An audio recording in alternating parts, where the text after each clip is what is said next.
November 17th, 2023. This is the Wrestling Inc. podcast, SmackDown edition. Here we are 1 week away from Survivor Series and the Thanksgiving holiday in the U.S. I'm Glenn, joined by Issa and Flobo. And we're here tonight. Well, it's an intervention. We lied to you and got here thinking you were going to watch a SmackDown recap. But the truth is, we've all been talking. Audience member, you have a problem, and we're here to get you help. We've been talking. We never talk and never. I don't know. That would be amazing. Wouldn't it be amazing if there was one member of the audience? If we just picked one member of the audience and it was just like, surprise, we've got some special guests. Tonight's the night. We've got a bag packed for you and you're ready to go. That's how we kill a fan base. That'd be amazing. Hour-long roast of one family. Roast. Yeah, so here's the thing. I've been involved in a lot of planning for hypothetical roasts, and then I start tossing out some jokes, and then everyone's like, this is going to be too mean. We'll never be able to do this. But it's my dream one day. Oh. Participate in a roast. Maybe wrestle roasts. Maybe we'll do a crossover. We'll see. Anyhow, Flobo, what's going on in the news? Well, there's a lot going on this week. Well, this comes from Wrestling Inc. Of course, people have been asking about the sudden push, it seems, for one Shinsuke Nakamura, but there seems to be something underneath that. Maybe a long-term play to somehow rope in the Rainmaker himself, Okada, WWE bound. The idea is that showing Shinsuke in very serious roles will give Okada a bit of confidence if he decides on that line to have that trip over to Stamford. What say you there, Wrestling Inc. peoples? Yeah, I mean, first seeing Shinsuke lose all these titles opportunities is really gonna inspire him to come over. That's got to be weird, right? I mean, they've done this before. I think one Mojo Rawley can speak to the power of having friends that the WWE want to persuade to sign. But it's kind of insulting to Nakamura in a weird way, right? You know what? I thought about this because like Nakamura is somebody that we know is fantastic, was a legend before he signed, but has WWE done right by him? At first, I want to be like, no, but then I think about it and I go, well, he's been there forever. He got paired with the Boogs and he was over on SmackDown. I mean, he lost against AJ Styles, but he was the number one contender for like 4 months. Like they put him in some spots during his career. It's kind of a nuanced question. So I get it if he's going to be the guy they're going to use to show someone else you can have a long-term career there, even though it's really imperfect. I love the timing for the news to come out because Shinsuke has been cutting very cryptic promos and we don't really know who he's talking to. If you're paying attention to Raw, a lot of people, it's like, oh, he's still, keeping his eye on set, but there's a lot of really cryptic things that he's been saying. So it's a really good time to like throw all the speculation about what is it that Shinsuke is talking or who he's talking about. I also see some people think it's like CM Punk or whatever. I don't know, but it's a good time for these rumors to fly out. Sometimes I wonder if people are just making this news up just because of how cryptic he's been. You can read anything into it. That's the great thing about cryptic comments. But it's interesting though. I think, Shinsuke has had so many ups and downs in WWE. I think for every great match, every great feud, then there's been a lot of lesser points that were not his fault. It was entirely WWE's fault, going back to his main roster call-up and that feud with those terrible promos with Dolph and the way they introduced him on the main roster. Oh, they don't speak English ones? No, and remember Dolph comparing him to Michael Jackson? Not just saying he's like Michael Jackson, literally cutting promos referring to Shinsuke's biography as Michael Jackson's. You know what? My point of like, was when Nakamura was feuding with Jinder Mahal for the title. I know everyone drags Jinder being the champion, but I know exactly where you're going. Okay, it blew my mind that Jinder, a South Asian man, was like making fun of Nakamura for being Asian. It was like, who do I root for? This is so weird. And not even that, because like half of the title reign of Jinder was based on, his nationality and how they've been overlooked, and he had still a segment that lives rent-free in my head, that Punjabi celebration when he won, like really honoring your culture. So you would think that wouldn't be the direction that he would go in his first few. I hated everything about that. I hated everything about Jinder's reign, but that was a big yikes for me as well. And remember that painting promo where he was just painting on the canvas, and I think he was painting nothing was the big reveal? No, I don't remember that at all. I'm I glad I don't remember remember that one. I'm gonna put that in a box like Eric Rowan's spider, just cast it off into the ocean. Yeah, Bobby Lashley's sisters, Bailey, This Is Your Life, Old Day, yeah, all those. But no, I mean, Shinsuke's amazing. I mean, he had one of the best debut matches ever in NXT against Sami Zayn. Issa and I were both there live, but we didn't even know each other. Crazy. It's a small world. It's crazy how many creators you get to work once you like really take on this, and then you start conversing, and then you're like, we were at like so many events at the same time, and we didn't even know of each other. We could have been best friends forever, Glenn, but no. I know. Okay. I know. It was delayed. I lurk on Tuesdays. You guys are amazing. Oh, we're okay, but thank you. Look at the hearts. Look at the hearts. Oh, awesome. I got to upgrade my effects. I got to compete with that. Sunshine, rainbow, star wipes. I'll make it all happen. But this will be interesting what happens. I think right now, do you guys think speculation is higher than normal? Because this is like a relatively slow time in the wrestling business. Too high. And it scares me that people are just booking, like fantasy booking themselves into something that's going to make them disappointed with, let's say, Full Gear tomorrow or Survivor Series next weekend. Because I feel like people are just creating these crazy scenarios, which we all do. Not just in wrestling, we all do it. If you're a sports fan, we fantasy book all this crazy stuff. But you can't be mad at yourself when something that you speculated was going to happen doesn't happen. And that's what happens. People end up like trashing some pay-per-views that a lot of them might go back and look at them. And I was like, that wasn't that bad. And we crapped all over it because we were expecting this to happen. Yes, I think the speculation right now is too high and everybody needs to turn. Like, are we not remembering that this is actually the down season? It's in January that things pick up. Nothing big ever happens this month. Just throwing that out there, you know? I feel like old guys over the age of 40 are like, no, Survivor Series, the big four for big five for a reason. I heard that so many. It's not, bro. Money in the Bank replaced it. Like, accept it already. You know, like, this is move on. Weird. This could be a weird Survivor Series this year. But speaking of speculation, Flobo, what's going on with tomorrow night at Full Gear? Who's the debut? Man, can you believe it's Full Gear time already? Well, the rumors have been swirling on who is going to be, quote, one of the world's best wrestlers that will be putting pen to paper at AEW Full Gear. And we all know we love Tony and his announcements. I mean, they're so rare. It almost never happens. So you know it's going to be huge. People have been saying Mercedes Moné. Some people are saying Ospreay, which is interesting for the latter because Will Ospreay is someone that has been courted by WWE through the channels we see here at Wrestling Inc. to see he'll sign on Sanford as well. So if Will Ospreay gets to be a long-term All Elite, will that shift the paradigm? No pun intended. It's Ospreay.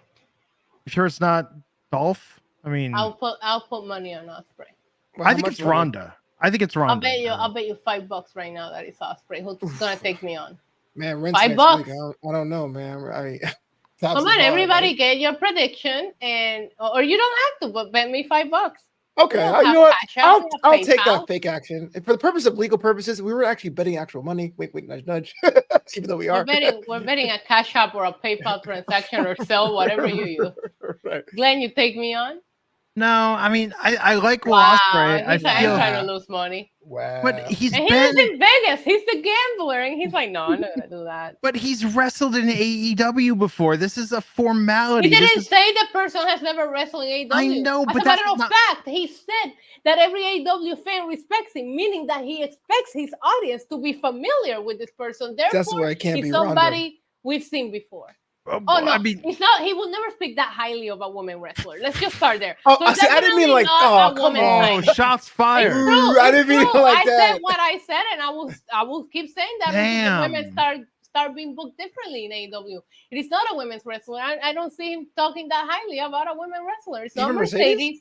No. Okay. It's Tony Khan we're talking about. What the? Issa firing shots. Hard gimmicks, air raid sirens. Yeah, the one of the world's best wrestler throws me off because you don't think of Ronda Rousey as the best wrestler or anything. No offense to her, it's just that you think of her as an MMA person still first. And so Ospreay makes sense, but it is something that just sees like, okay, Tony, if it is Ospreay this weekend, I will not believe a surprise or announcement for a long time. You totally burned that bridge with me. Do you think there's a reason why? Because I will feel like they bought him off, right? But do you think that's why they made him say on AEW television, I'm under contract until February. I become a free agent in February to try to like not expected when he's been wrestling everywhere. Okay, do they swerve everybody though and have Nick Namath show up? Yeah, because that seems very in line with some heel shit Dolph did that to in me WWE. would be kind of cool. He's still on his 90 days. Is he? Yeah. Okay, maybe. Until December 19th, if I'm not mistaken. You know, I mean, it's not like he was announced for a coming soon to Puerto Rico WWC event. Shout out. Ronda, that match last night, the clips, last night looked like she was having way more fun than she ever had in WWE. She looked like she was having fun, but somebody quoted the tweet and said, "Oh, I wish she was doing this in WWE," and she didn't do anything differently that she wasn't doing in WWE outside of getting dropped on her head. But that's what she wants, though. Snap. Like, she wants to. No, I'm just saying. I get your point. I did think she looked like she was having fun. She's wrestling like I thought it was incredible, but I just didn't see her doing anything that we hadn't seen her do in WWE either. Like I never thought. Did Ronda look like she was over it? Yes. Did she put on some great matches here and there? Yeah, and a lot of the things she was doing last night we've seen before. I could see her coming to challenge Athena for that Ring of Honor championship. I'm here for Ronda having fun and just doing it just because she can. Yeah. Man, what is Ring of Honor nowadays anyway? Does anyone know? Is it a sub brand? Is it an in-house brand? Is it a developmental brand? Ask Samoa Joe. Ask Samoa Joe how great Ring of Honor is. Yeah, it's trash. The title. I'm going for something else.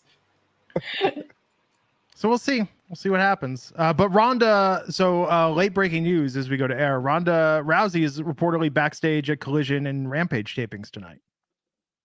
Okay, yeah, it is in her hometown. And she wrestled some people from there this weekend. I wish that people understood how many wrestlers hang out backstage and understand that.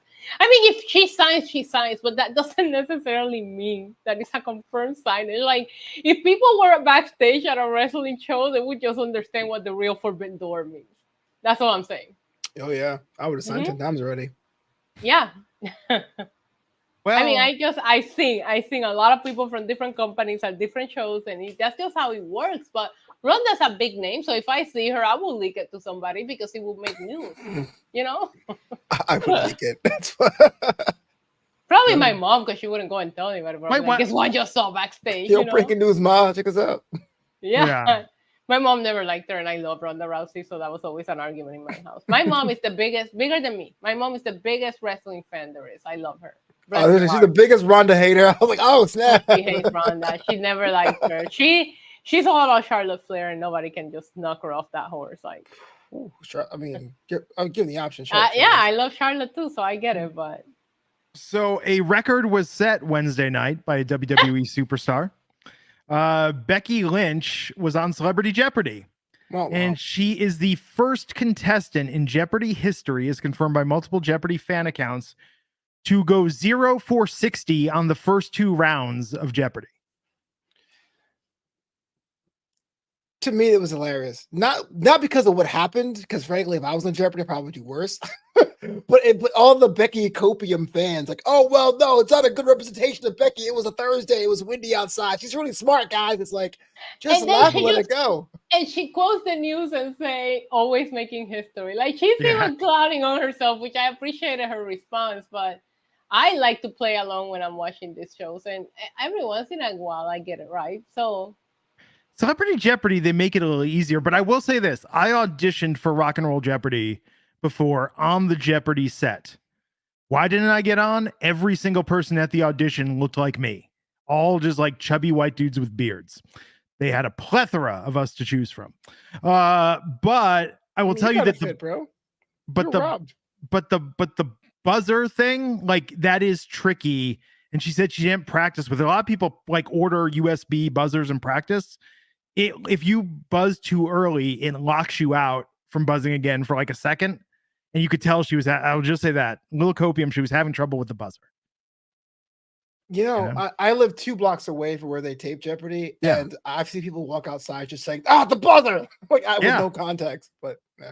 That was real, man. But Macaulay Culkin and Rachel Dratch, congrats to them for neck and neck. Rachel Dratch won. But Becky, they had Triple Jeopardy because it was an hour-long show. Becky did get some questions right in Triple Jeopardy, and then did get Final Jeopardy correct. But she lost by a lot. So And Michael Cole making a subtle reference to that right as SmackDown went off the air tonight, which was fun. So let's talk about SmackDown. Flobo, before we dive in, high-level thoughts on tonight. Well, you know what? I actually like this one. For the past couple of weeks, I felt like SmackDown was in a holding pattern. Like, oh man, put your fingers up, or what's going on? We're finally getting things happening. Now everyone's frustrated. Rich Holland's frustrated. Santos Escobar's frustrated. Frustration. But finally, things are moving. So even though it is a down period, I thought it was a decent episode. Issa. Yeah, same. I thought we had a couple of segments that were worth going back to watch for those who didn't watch. I like the storyline with the women went on throughout the show. Always love a story that starts in the beginning and goes on throughout the show. And I thought the in-ring tonight was very good, especially a couple of matches. We'll get into it. Yeah, we will. Tonight we heard from Damage Control. We heard and Asuka was officially welcomed to Damage Control. Bailey said proposed. Yes, Bailey proposed that they're going to put her on the shirt. They're going to get a new shirt with Asuka on it. So that was fun. Flobo, what do you think about this? About Asuka on board? Before I get into that, man, Road Dogg was awful at commentary. Yeah, I just fucked that from my memory. Man was trying. I mean, he was like, "Oh, okay." But I think it's gonna be a bigger moment that was sold. Now, Asuka joining Damage Control. We don't know how long before it is right now. I'm on board. Make it seem as official as it needs to be to get me to War Games. I was on board from the get-go. You excited for this? I don't buy it. I think Asuka's gonna take her people with her. Like, I think Asuka came in to break up Damage Control. I just don't see Asuka as a follower. I'll never see Asuka as a follower. That's fair. Or taking direction from Bailey. It's just not the Asuka that I have always seen. So I think that Asuka might try to get Kairi to go back with her, and that's going to cause something with Io, because I feel like Io brought Kairi based on what we saw at Crown Jewel.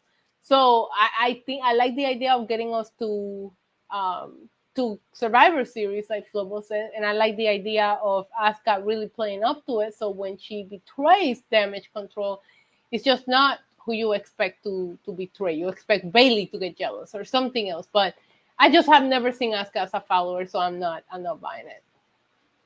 I mean, I think Io versus Bailey is the payoff to this storyline. Right. So I think Io goes with the Asuka and Kairi group, like that Asuka will lead. And I actually see Dakota Kai staying with Bailey. Poor Dakota Kai. She's trying, man. It would Shout be out to them for putting her on TV and keeping her there even though she can wrestle. I mean, it does count for something. Now, it would be a fun swerve like Rocky 2 when he, switches hands. If Dakota Kai gets cleared and we don't know ahead of time, and then it's like, oh shit, she can wrestle. Now it's 5-on-4 in War Games. Jade Cargill comes out, joins the other team. No, don't debut Jade Cargill. Yeah, what's going on with Jade? With a bunch of people. Okay, well, let me just ask this because nothing happened on SmackDown tonight. But isn't it weird that we had like 5 weeks of Jade sightings and now nothing? It's not weird at all. Okay. Next question. No, I didn't mean like that, Glenn. I'm sorry. I didn't. It's not weird. No, I'm just saying, look, if you have Jade Cargill featured so many different times, she's going to be involved in everyone's fantasy booking. And before you know it, people are going to get sick of it, right? We're talking about what these big things are, big debuts, big shows, end of the year. Royal Rumble season's coming up. Why not hold her back? Yeah, there should be a promo here and there, but I don't want to see her sing on Thrones 3 times a week. I mean, that can get really old pretty quickly. Okay, so Price is Right style. Let's pick it. Flobo, Jade Cargill's debut date. When do you think it is? Oh, so without going over, look at the calendar real quick. I am going to say December 31st. Issa. Royal Rumble. Damn. I think you guys chose pretty good ones, man. I'm going to think, because this is WWE and they've done some dumb shit before, I think they're going to do it during literally the slowest month of the year, and they're going to debut her either something in Survivor Series or immediately after Survivor Series, which makes no sense, but that's why I think WWE does it. It's funny that you say that, because I was about to say I don't see Asuka turning on Damage Control for a couple of weeks too. Like, I think they wait until we start building towards the Rumble. Yeah. We'll see, but it's interesting. But Flobo, to your point, I mean, Anissa, like that's an interesting idea. Like, hey, here's Jade. Hey, is Jade going to NXT? She's showing up at NXT a lot. Hey, she's showing up here. She's facing off with people, and then just nothing for like 10 weeks. Yeah. Okay. She's contract training. negotiations. Yeah. They're not going to. Triple H said in that press conference he will put the machine behind her whenever she's ready. And I took that and put it in the parking lot, like we say on corporate, because I love his wording saying whenever she's ready, they're going to let her learn. They're going to let her adjust to the WWE style, and they're not going to put her out there until they feel like she's ready. Because I have a feeling once Jade arrives, Jade arrives. You know what I mean? Gotcha. Yeah. We should do more of these prop bets. You know, like NXT, who returns first? You can do prop bets if you want to come through, Glenn. Flobo at least took me on my $5. You were like, yeah, I'm not doing that. Well, there'll be a prize for who gets the Jade date correctly. But NXT, who returns first? Sol Ruca or Nikita Lyons? Nikita Lyons is more further along, unfortunately. But who returns first? I think Sol Ruca is more valuable, but Nikita Lyons will return first. That's. We'll see. We'll see what happens. But back to tonight, Damage Control set this up, the challenge for War Games against Bianca Belair, Charlotte Flair, and Shotzi. Shotzi came out, nowhere to be found. Take advantage of a distracted Damage Control, leveled Bailey. Flair and Belair came out to help Shotzi. And this idea that this is going to happen, they need to find a fourth. Who could it be? So... yeah, Damage Control beat up every other woman that they knew was in the building tonight. I did like Shotzi attacking from behind, and because we saw the tank, we're used to it, and then she showed up with the surprise attack. I enjoyed. I like that. Yeah, it was fun. Is it just me? But Charlotte has a personality backstage. Like, I've never seen her being like flustered or being like, "Oh, I called her." Oh, I don't know. Like to me, it was kind of fun to see. I don't know. Charlotte for me is probably the most polarizing promo, where sometimes I'm just kind of like, this is generated by ChatGPT, very much just platitude. But then when she shows personality, or when she had that face off with Dirty Dom, sometimes like she just delights me in a way that I was not expecting at all. Mm-hmm. She was fun tonight, and it's nice seeing her with the group. And I have to say, I think being with Bianca and Charlotte, this really elevates Shotzi, which I think is long overdue. Okay, I say you're too late. Yeah, but it's fun. I think this could be a fun match, fun build tonight. We got Shotzi did compete last Survivor Series for the title against Ronda Rousey, so maybe Survivor Series is her pay-per-view. I mean, okay, wait, competing against Ronda Rousey for the title, though. Shotzi, it was a terrible match. I was there, but I'm just saying, like, this is the second Survivor Series in a row for her. Oh, by the way, it was terrible. Yeah, unless you're Liv Morgan, title match against Ronda Rousey is usually pretty bad. Watch me. That's not true. Ronda had incredible bangers, especially on her first run in WWE. She had some good matches, but it just depends on what the. I mean, a lot of it was just cannon fodder, though. It was just kind of like, okay, who's Ronda going to beat this pay-per-view? Right, that's how it is with pretty much every champion right now. It doesn't mean the matches are bad. I mean, we had a champion for like 2,000 days. You had Gunther, you have Seth. They're not losing. I still look forward to the matches. But wait, philosophically, and I know you have a bias on this, Issa, but Flobo, philosophically. Okay, philosophically. If you know somebody is not going to win the match, how good can the match really be? It's great. So it's actually I thought about this. If it's like a TV match, it kind of like takes it away. But I think that's what the Royal Rumble was good for, is that title match in January where that title's not changing hands. Like when Finn fought Brock Lesnar, like that to me was like, oh my gosh, could he? He's not going to, but could he? I think there's something cool about that, you know? You know what my favorite, and this is a weird pull, but I think my favorite title match that I knew the person was going to lose, and that I almost suspended disbelief, was when Ellsworth wrestled AJ Styles and Dean Ambrose kept doing all the weird distractions that made it seem like AJ was going, like you felt for a second like Vince McMahon's going to think this is hilarious. So if that was worth the beats. So a comedy match, because there's no way out. I mean, okay. Yeah, but that was so entertaining when like Dean got on the mic and said like, so Toyota in the parking lot left their lights on. Like he was just doing everything he could to distract the referee and try and set AJ up to lose. It was a very fun match. My favorite ones, Cody Rhodes against Roman Reigns at WrestleMania, because the I told you so I got to get out of my system that I have been telling everybody for so many months. I never experienced such euphoria in my life. I wasn't even on the team yet, but somehow I told you what. Oh, it was amazing! It was incredible. It was around a bunch of grown men crying. It was. I had the video. It was great. Yeah, I called Roman winning that too. It was just developed people believe differently.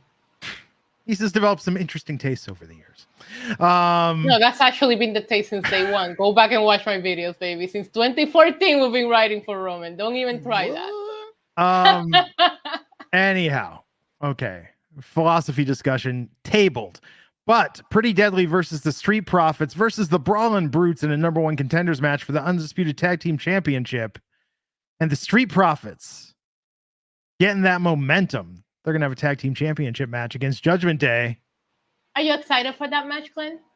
I really like Pretty Deadly. But I like Street Profits. I think that's win. Not on your bias on who was going to win. Street Profits, Judgment Day. Are you excited for that match? Yes, I'm excited, but even though you know that the Street Profits are going to lose because we have War Games the next day. Yeah, you know, I'm just proving your point. That's all I'm doing here. And aren't we on FS1 next week for SmackDown? Yes, we're off. Or wait, are they? It's live next week, right? It's live next week, but it's on FS1. Yeah, so pretty sure this isn't going to be the Street Profits crowning moment. Of course not. Judgment Day is in War Games. Come on. I know. It's probably going to get thrown out, to be honest with you. But you say you're excited, so I just want to make sure that, you know. Yeah, the match won't even be conclusively over. It'll probably get thrown out. It's tough. I was actually rooting for Pretty Deadly as well, for whatever that's worth. Especially because I thought the Pretty Deadly could have pinned the Brawling Brutes, because I think the Street Profits are in the middle of a weird push with this Bobby Lashley story, and for them to get their first title shot to a non-successful opportunity, I don't know if that's going to hurt them or not. So I would have rather, if it's going to be let's Judgment Day look strong going into War Games, it could have been a different thing. Yeah. But Ridge is now mad. Poor mad Ridge. He big mad. Hey guys, we lost 2 matches in the same week. They beat OTM. I forgot they did that. Yeah, you're right. They won that match. It felt like a loss. It felt like a loss, man. But yeah, they did win on Tuesday. They should have lost that. Yeah. They should have lost that because OTM brand new coming onto the scene. They should have let the Bodega Boys win. Why didn't Scripps show up tonight and cost them the match? Because no one knows who Scripps is or cares. Everybody knows who Scripps is. No one. We'll get to it. The streets need to be watched, Glenn. It's Friday now. We'll get to it, but Cameron Grimes came out to like momentous silence. Scripps would be even worse. If he'd worn the mask, it would have been a huge pop. Scripps, Lordy. You know the WWE does a lot of questionable shit. That still probably owns it for last year and this year. I was here when you used to do your Scripps impersonations. They were so good. Scripps. The Starbucks cup is still my favorite joke you've ever told, Glenn. I feel like I'm a little bit responsible for burying Scripps in his original incarnation. Well, he stuck with the name. He changed everything about it, but he's like, I'm still Scripps, damn it. I got this chain made, okay? You can't call me Scripps. My boys can. Like, okay. I got this chain made. I'm not giving up this name yet. Scripps. Okay. So Damage Control attacked Mia Yim backstage. Dragon Lee and Axiom, and they told us who Axiom was tonight. Mia, hold on. Before we move on to that, yes, I have a conspiracy. Okay. Uh-oh.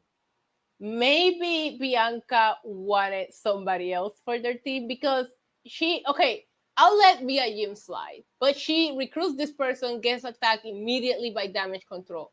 So then you recruit Selena and you leave her on her own after you knew what just happened. I feel like Bianca was like, no, I'm going to let Charlotte call a bigger guns here. I'm just throwing that out there. Bianca knows LWO are a bunch of losers. So Santos, that's good. She's like, you know what? Forget it. Okay, what about Mia Yim? Well, yeah. Exactly. Like she's won a lot of big matches lately either. Yeah, Bianca was like, Man, I lost that Becky number. I know Charlotte still got it, so let me just pretend to recruit until Charlotte calls Becky. Yeah, B-Fab was lucky, dude. B-Fab was so lucky. Bianca was like, yo, look over here. She wasn't watching any weird TV tonight, though. Oh, that's true. She was on.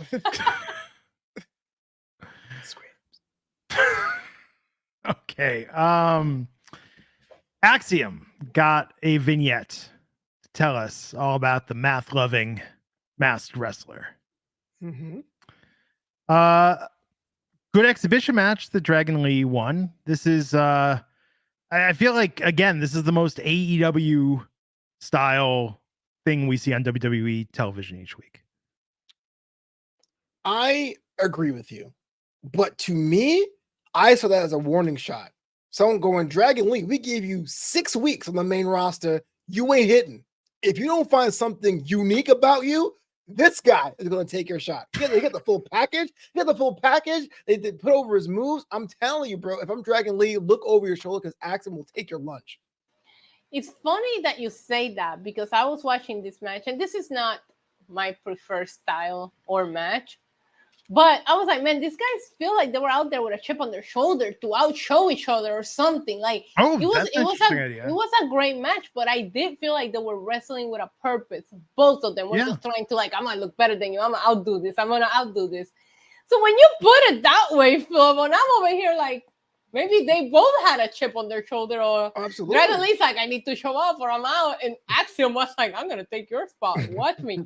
So I don't know what it was, but it ended up being a great match for people that are into that style. You know, I enjoyed it, and that's not even my preferred wrestling.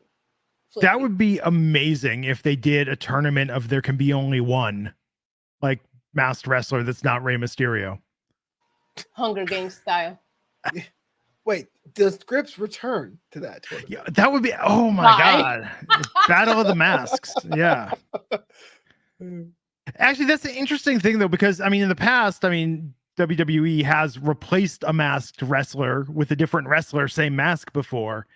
So it's interesting. Bro, that got me blocked. Why did they get you blocked? Because I tweeted, I sent out a tweet that was like, somebody said something about Sin Cara getting a new mask, and I tweeted out, and I was like, oh, usually the mask gets a new Sin Cara, and he blocked me. Wow. Yeah, I what the hell, man? Yeah, savage. I thought it was funny. You guys laughed. It's good. It's solid. Do you think Sin Cara has a good? Yeah, I've heard he doesn't have the greatest sense. No, Mm-hmm. of humor. I actually ended up meeting him, and he was great. Did you tell him about that tweet? No, why would I be like, unblock me? Then he knows he got to me. No, I'm too prideful for that. Sorry. So Dragon Lee won, but okay. So Flobo, you think how many weeks? Okay, where is this building for Dragon Lee? Well, that's the question I've always had. I mean, last week I complained. I go, look, this guy is like super average, like the most average guy on the roster. Like not the tallest, the shortest, the middle, not the fastest. Dope theme song. I love that, but it's like, what is his appeal? What this like? Why would you select him if you're playing 2K? You can't tell me that. And the best characters and the best wrestlers are the ones you can describe to your friends if they're not in the room. And I can't do that with Dragon Lee. But look at Axiom. You just said yourself, the math-loving luchador. It's weird. It's beyond the pale. Please, I know what that looks like, or at least I can think about what that is. I go, bro, like if you don't get something cool about you, you're not going to be on TV much longer. They've toned down the math with Axiom. Yeah, that's fine. I think he should be teaching kids. Moving, though. Yeah, but he should be teaching math. Like he should be doing vignettes. That's just lame. What kids, stop doing homework. What's your homework? A negative times a negative equals a positive. Do the finger counting thing, you know? Like teach kids some math skills. Kids in this country need to learn. And Axiom, the math-loving luchador. The math-loving Max luchador. Lord. Diversify. Fast. Yes. Mm-hmm. But that's something. Dragon Lee, what are his promos going to be? What is his segment? What's his talk show called? I have no idea. No more talk shows. Yeah. Axiom can have the equation with Axiom. I like it. Yeah. Like it. Something. Killer Demons. Would Axiom teach Steiner math? I'll put it this way. Today, we know why Axiom wears a mask from one promo. Do we know why Dragon Lee has a mask after 2 months? Nope. Yeah, wait, do they have to explain why they have a mask? But what I'm saying is, I know more about this character who showed up today than I have about Dragon Lee and what he stands for and who wrestles for. That's not. Axiom's also been around for years, though. By osmosis, we've learned. I'm talking about strictly in the SmackDown bubble because there's like a quarter of the NXT viewers, right, that watch that. So I know. So we heard from Santos Escobar. Never meet your heroes. Yes. Not into Rey Mysterio. I love Mysterio, but he's a loser. Dominic's right.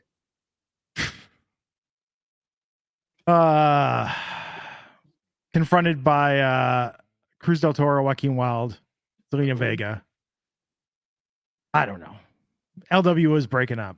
Or at least what do you mean Santos. You don't know? This segment slaps. You like this? Was Thank incredible. My God, Santos killed it. And I'm honorary LWO. I had that great night with them. I loved everything Santos did. He called them dead weight. My God, I was like, he's not wrong. But he's not wrong. For an Oscar or something for her performance. The slap was slapping. That was a slap. 100%. This was perfect, beautiful. And I still don't know where Carlito stands. I think that Carlito did the dry snitching that last week to steer the pot. Mission accomplished. Now we're going to get Carlito versus Santos next week. I still don't think that Carlito is with Rey. I think that Carlito is just trying to get everything to fall apart. I'm sorry. If I'm telling somebody you have to watch one thing on tonight's SmackDown, this is what I would tell them to go watch. Here's a question, though, I have for you, Issa. Is it better that Santos is solo, or did you want El Legado de la Fantasma to come to reform?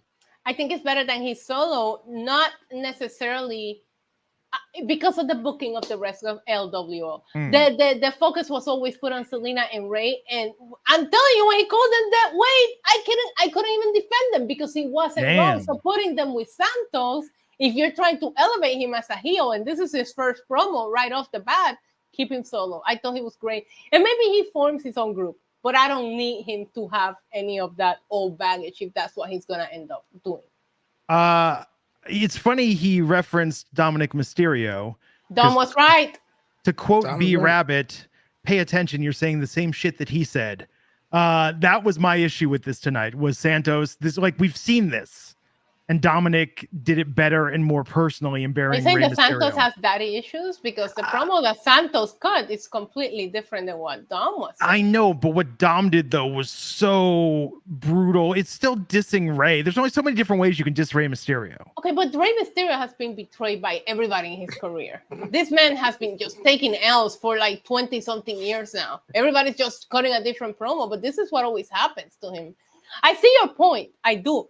I personally thought that Logan Paul cut a more similar promo to Dom than what Rey did tonight. I'm sorry, that what Santos did. And I like Zelina and the slap. I like the breakup of LWO. That's an interesting story to me. I mean, and Legado del Fantasma. No more. We will always have that night in Puerto Rico, LWO. I know we said for life. I should have known that in wrestling that means 3 or 4 months. That's a new day. Hey, it can never break up ever. I'm interested to see where this is going. I enjoyed that. It's just the Rey thing is just kind of like, okay, we get it.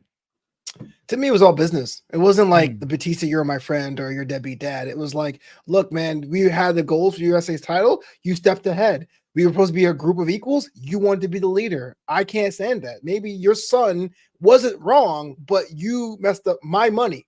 You messed up my career. Yeah, we'll see. But Carlito ran down to the ring. We're going to find out more about what's going to happen. Let's not forget that Rey would have not even had a U.S. title reign if it wasn't for Santos and his injury. So Santos should have thrown that in there too. Maybe later. We got to save. This going to be a long-term thing, especially with, as we found out in the news, Rey just had surgery. So we don't even know when we'll see him back. So Santos is going to be building towards a match against Rey eventually, but it's not going to happen anytime soon. So I'm sure he's got to save some ammo for later on when he actually gets Rey. Well, I mean, Escobar versus Carlito at Survivor Series. I can't wait. I am Switzerland. I know both of these guys personally, adore both of them. I know it's going to be a banger. Do not ask me who I'm rooting for. Just flexing. I know both of them personally. I do. They're my buds. I mean, I got tattoos with one of them, you know?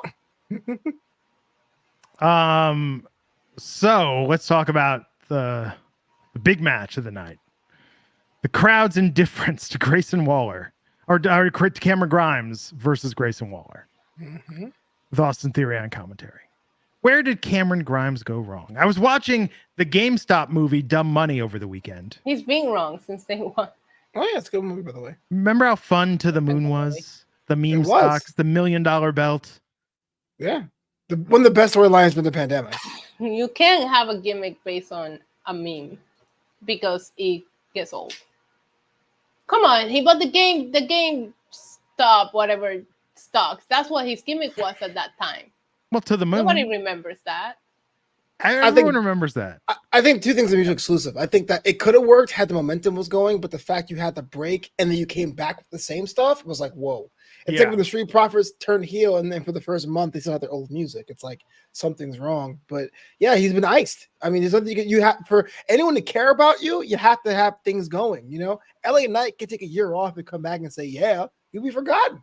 I think it's what happened with Cameron Grimes. They developed him very well in NXT, and then they just stripped him down to this guy's just a wrestler when he came to the main roster. I don't understand his gimmick. I don't know who he is. They never cared to tell us who he is, and we watch NXT. So we know these things, right? You remember the To the Moon.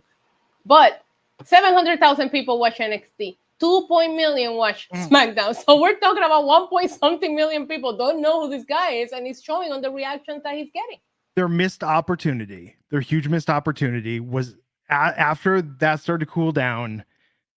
And then when bum-ass Corbin was going on, instead of having Corbin win in Vegas, they should have called up Grimes, have him be Corbin's financial advisor, pair them together, have it go wrong, have a feud. They could have done so much more to strike when the iron was hot with Grimes.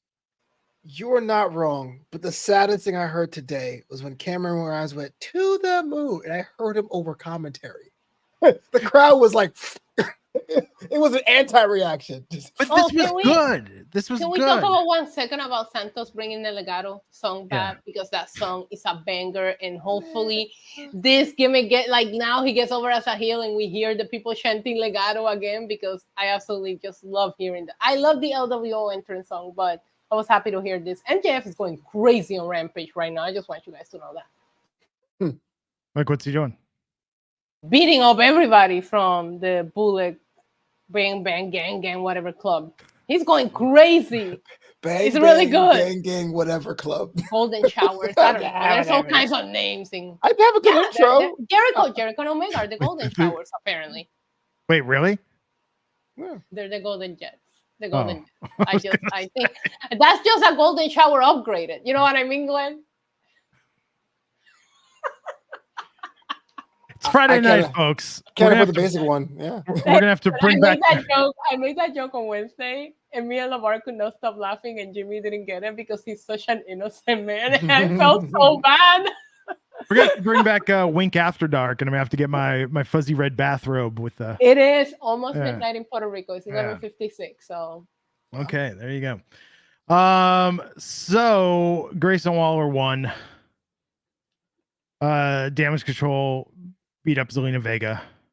And then we had Solo Sikoa, Paul Heyman, and Jimmy Uso come out to the ring. Hold on. Can we talk about, was it a little bit insensitive of Bianca? Like, Selena's crying. This woman just lost her family, and Bianca's like, hey, can I talk to you about war games real quick? It felt like those people that stop you at the mall at the wrong timing to have you like try some perfume or something. Yeah, rub some lotion on you, spray you with the and then Selena ends up getting beat up over this. Like, that is like, if I'm backstage, I'm gonna be like, that is not the right time to talk to this girl, is it? You know what I mean? But no.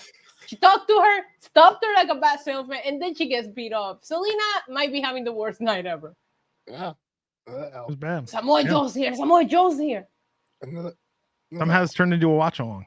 No, it feels like a go home, and I don't give AEW credit, but this feels like a go home moment, and this is the last visuals before Full Gear, so I'm gonna give him credit. Okay. So Solo Sikoa, Paul Heyman, and Jimmy Uso. And Paul Heyman letting us know John Cena ain't coming back anytime soon because of Solo Sikoa. I can't believe I've lived long enough to have a Paul Heyman promo be the weakest part of the show. Like, am I that old? It just stopped the entire momentum of the entire night. Yeah, because he does it every other week. Like I feel like Paul Heyman's never had a streak of this much promo time as he's had because Roman Reigns is an absentee champ. Ooh, doesn't come to work. That's your man, Issa. You take that? Roman never needed Paul Heyman to begin with. So at this point, I don't even understand. At some point, Paul is going to be calling Brock crying again and now Brock can talk. So poor Paul. I will say one thing. I was looking at War Games last year, and that is when Sammy was at the height, proving he was Bloodline, and it just felt so high. Like the Bloodline went from cinema to what the hell is going on right now, and it is affecting everything that they're doing. It's hard to get invested. I am very invested in Roman, but I just don't believe in the Bloodline anymore. I don't think it exists. I think nobody knows what Jimmy's doing, and I know that Solo will eventually turn. So the two members that I left, you are stuck with the Prince Harrys of this like royal bloodline family. You know what I mean? Nobody cares. I think that Roman and Solo is going to happen sooner rather than later. Maybe the Royal Rumble match might be that one. Really? I think Samoa Joe will be joining MJF for the tag match tomorrow, just for the people in the chat. Prince Harry's plural. That's savage.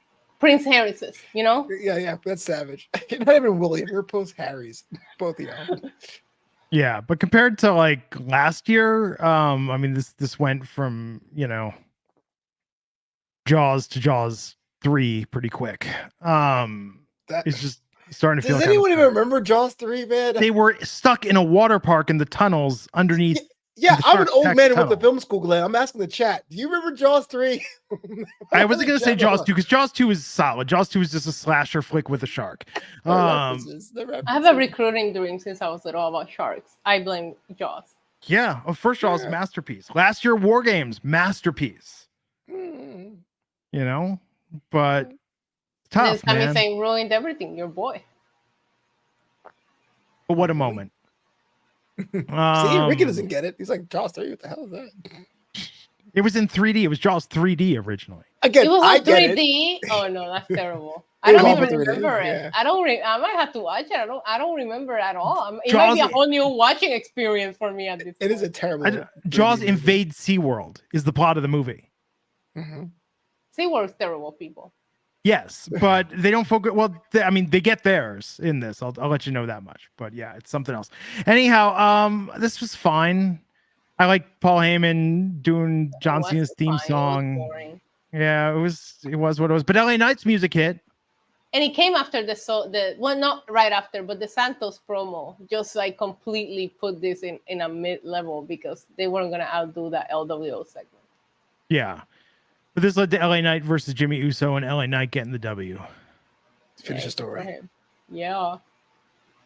Speaking of finishing the story, God, that's the most unenthusiastic y'all ever heard. Like, okay, so why? So Solo reemerged.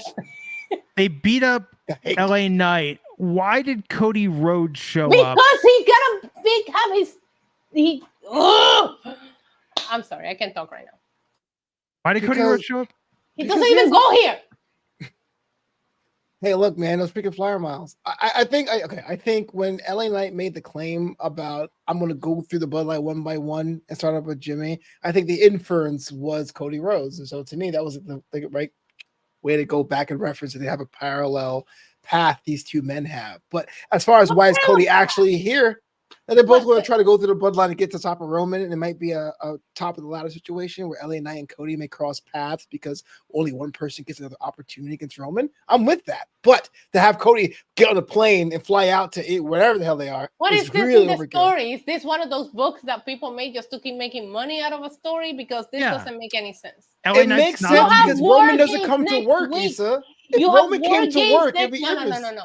You have War Games next week with your new buddy, Jey Uso, who is brothers with this guy, and you're going to come out here and defend the guy. It makes no sense, and this just feels like, to me, all this was show LA Knight what an actual babyface, is. It's not just a catchphrase, because that's what it felt like. Yeah, and to also, he needs to stop with the try-hard suits. To Beer Money's point, like, I was like, oh, maybe somebody drops out. LA Knight joins Cody's War Games team, like... I don't know who drops out. in that situation. Nobody needs to drop out because they just had Drew McIntyre join the Judgment. Oh, there you go. Okay, so maybe he's the fifth man. Monday night he shows up on Raw, wants to repay the favor. I mean, honestly, it speaks to the fact that LA Knight's hot right now, and they need to spice up Survivor Series. How? He just lost. He's the people's favorite, Issa. Yeah, he won. So you're gonna pair him with Cody just so they can go off and see who's most favorite. It's a baby face here. You have a baby face here. Keep them apart. It's a support group for victims. And also Cody Rhodes having to come and save him, make LA Knight look weak. I could go on all night. They're a support group for people that have lost to Roman. It's a long list, man. Yes. Sucks or twice. I'll go and run that therapy section. I'll sit there and be like, sucks to suck, bros. Get up. Go to your respective shows and mind your own business. Damn. Free agent contracts? No? All right. Okay, so Charlotte made a call. Bianca Belair, Charlotte, and Shotzi were out there to reveal their fourth member. They were confronted by Damage Control, who said, there's no woman in this building. We've taken care of them all. No one wants to be on your side. And then Becky Lynch, fresh from recovering from her Celebrity Jeopardy loss, slid into the ring, and they all started fighting. I guess. And did this go fast? Because Flair hit the moonsault. Flair and Sky had that weird face-off, and it was like, oh, it's supposed to go off the air, and then it was like, no, we have to fill another minute. They went off the air early. They went off the air about 2 minutes early, so I don't think they were rushing. They had time. Yeah, but it's awkward. My favorite thing was like, well, every wrestler always bring your gear, right? But like Charlotte saying, I don't know if she's gonna make it here in time, and Becky makes it gear ready to go. Like, it was so freaking funny. They could have shown her pulling up or something, you know. She's at a Cricket Wireless autograph signing or something. Maybe. This is gonna be fun. I love the same women as last year, though. The last year women's war game involved a lot of the same women that are involved this year. True.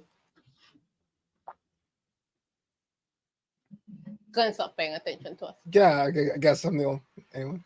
I think this is going to be a fun match. I think this. They just pull that move when you're in the date, and they just pull out their phone and completely forget they're in a date. Absolutely, they just did that to us. I'm just not a fan of Becky. Wait, what?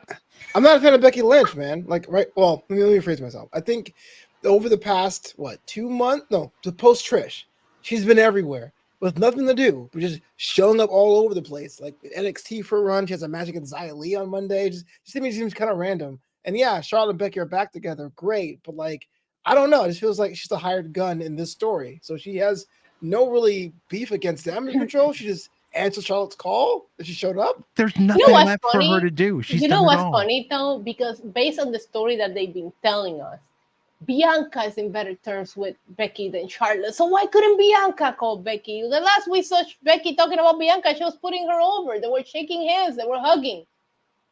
They're trying to sell us, and her and Charlotte are back to BFF status. I don't know, but I thought it was funny because I'm like, wait, Bianca, technically speaking, based on their story, Bianca should be in better terms with Becky than Charlotte. So why did Charlotte have to make the call here?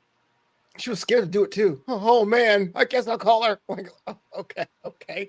Because it's got to be weird. Wait a second. Let me explain why this is weird. Have you ever had somebody that used to be like really good friends with, and you just didn't talk for so long that it's like, how do I play this? Do I do the thing where I acknowledge that we haven't talked, or no? I'll just pretend that like we just talked yesterday and treat it like everything's normal. Everything will be normal. No, wait, that's a little too weird as well. Like maybe like you write and delete the text like 5 times. Like this is a tough situation. I'm the kind of person that takes like 5 months to respond to a text. So I take that approach in life and everything. I'll just talk to you like it's normal. I'm with that, but it's Charlotte Flair. You know what I mean? Like you don't picture Batman like working on his Batmobile. You know what I mean? Or Wonder Woman getting a checkup. It's kind of weird to see Charlotte Flair freak out about it. You know? Yeah, I see what you're saying. I mean, we all go to the doctor, Flobo. You know. It wasn't okay. I'm not saying I don't. I'm just okay. All right. It's off the rails. I'm sure, like, no what's going on anymore. maybe she wore Invisalign to, to match her jet. Maybe she wants to get, teeth whitened. Yeah, absolutely. See a chiropractor. Batman's and Pet Boys. Yep, makes sense. He has Alfred take it in for him, but oh, of course. But I think he likes to kind of wrench, You know, it relaxes him. You know, Yeah, I'll say that. yeah. You know, we all need hobbies. I'm sure. Yeah. Manish is saying, "What if Becky didn't have Charlotte's Flair on her phone?" I could She see. knows better. She would not picked up because you don't pick up Yeah. that unknown call. Leave a voicemail or text. We've been off the air for our SmackDown's been off the air for an hour. I bet you there's a digital exclusive of Becky talking about how, you know, new phone, who dis, like something, you know. She'll play it up. It'll be great. No, Dylan, we did not see Jade at all. So we'll see. We'll see when Jade Cargill comes back into the mix. That was SmackDown tonight. Y'all stoked for Survivor Series? Here's a question: Does Survivor Series permanently becomes War Games from now on? Is that, I think that so. the plan? Feels that way. Mm-hmm. No, I'm fine. I'm looking forward to it. I think it's a solid pay-per-view. I like the fact that it's Thanksgiving weekend, so you're pretty much home anyway. So it's kind of a fun throwback. But I always wonder what it means for Survivor Series now that they've tried this War Games gimmick for 2 years in a row. Unless you're covering it, which makes Thanksgiving Day a traveling day for you every year. Shut up. Mm-hmm. I'll get some turkey when I get to Chicago on Thursday. Hey, I will not be here next Friday. You guys have fun. I don't think we're having the show next Friday, but nope, we're off. Yeah, we're off, baby. Black Friday. Good times. Look what Dylan said. He said, have a look at Becky's Twitter immediately. Oh. Go, Glenn. This is breaking news. Hold on. I got the tab open. Rebecca Quinn. Let's open this up. It's still wrestling name, by the way. She said, "Oh, duty call." She's got a video of her on the phone. She's got a TikTok. She's got a TikTok. Yeah, I have this muted. Oh, wait, there we go. She had the contact saved. He said Okay. Charlotte. No, she's not answering it at first. Here, we can play it. You guys can hear the audio? I guess so. No. But you can't hear the audio on my feed? Oh, right now, no, we can't. No, but you could hear it when it was playing. Yeah. Okay, because we'll watch this together. TikTok. Here we go. This is.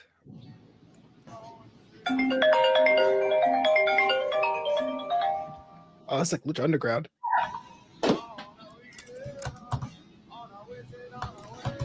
She's listening to Pearl Jam. This is production value. First the hearts, now this. Yeah. What do you want? No. It's now The Office? What's going on?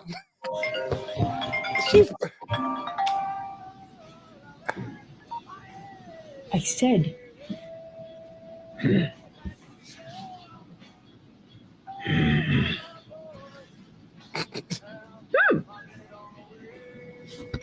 Let's go. Well, there we go. All worth it if we get the takeout. Transition queen. Let's go. Yes. Very excited. Very exciting.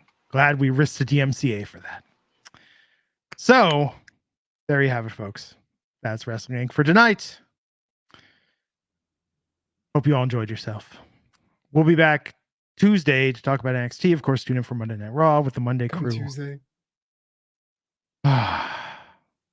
Flobo, where can everyone find you online? I'm pretty much looking to see if the OC still exists as a group, but you can follow me on Twitter or X at Flobo Boyce or on that Blue Sky as well. Issa. NYC Demon Diva across all platforms. Watch along on my YouTube channel for Full Gear tomorrow. Find me on YouTube, NYC Demon Diva. There you have it, folks. I'm Michael and Rubenstien. Matt Morgan and I are doing Gigantic Pop alone this weekend. No Raj Giri. So, come on. Gonna be something. We'll see what we talk about. Just call him. Let's talk about the time he got shot. Oh, maybe. Raj is taking a break this week. He's traveling somewhere. I don't know. I don't know the deal. We'll figure it out. Okay, everybody, have a good one. We'll see you next time on the WINC podcast. Have a good weekend.